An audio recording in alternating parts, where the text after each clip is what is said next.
What's up, guys? We are back at it again, and today I'm going to show you how to repair the cracks in stucco. Alright, check this out.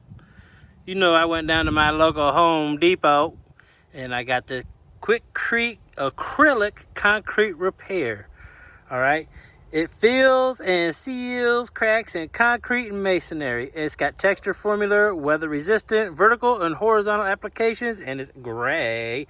Alright, so you cut your tip very small, guys, really small, okay? And you go ahead and you apply it right into the crack. See that? Just go right in there like that, all right? This is very simple. This tube's only like $5. All right, there we go. That's enough right there. All right, then you get your finger and you just push it down into the crack. Okay, just get it down in there, all deep like. All right. Now you also need to get you a wet rag, okay? A wet rag, okay? Wet rag right here. Just go over it in a circular motion.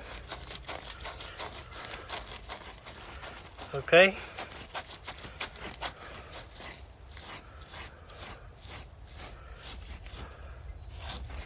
Now you see? You're gonna see that little line right there. That's sealed. All right, well, I hope you found this helpful and useful. Please subscribe, like, and share. Thank you very much.